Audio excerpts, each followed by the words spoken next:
A només uns minuts de la ciutat i situada a la meitat nord de la badia de Dublín, la platja de Dollymount, coneguda per molts com a Dollier, és molt més que una extensió de sorra. És un espai natural de gran bellesa, una destinació popular per als amants de l'esport i un refugi per a la biodiversitat que ofereix una experiència de desconnexió total del ritme frenètic de la capital. La Dollymount Strand forma part de la North Bull Island, una illa artificial que va sorgir com a resultat indirecte de la construcció de la North Bull Wall entre el 1820 i el 1825, una obra d'enginyeria destinada a evitar l'acumulació de sorra al canal de navegació del port de Dublín, que fins llavors havia estat un problema recurrent, dificultant l'entrada i la sortida de vaixells. Amb el pas del temps, la sedimentació natural a la banda nord de l'Escullera va donar lloc a una llengua de terra que avui, en tant que santuari ecològic, ha esdevingut una reserva natural reconeguda per la UNESCO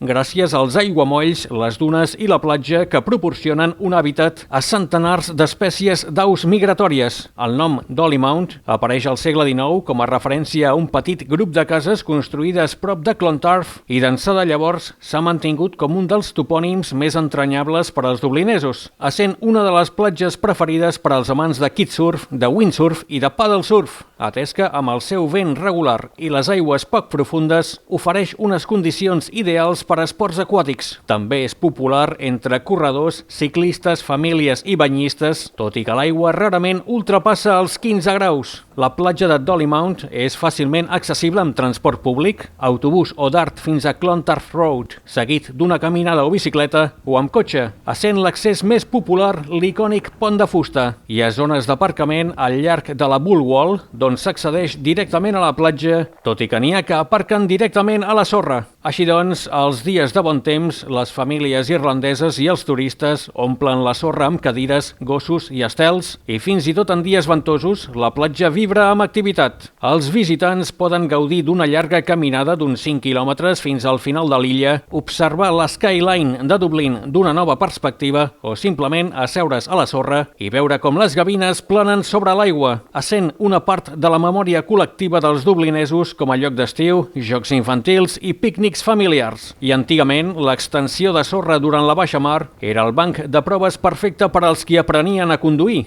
En un món on la urbanització constant sovint desplaça la natura, Dollymount Strand és un testimoni viu de com una ciutat pot conviure amb els seus espais naturals, oferint aire pur, biodiversitat, activitat física i pau, tot a l'abast d'un curt trajecte del centre de Dublín.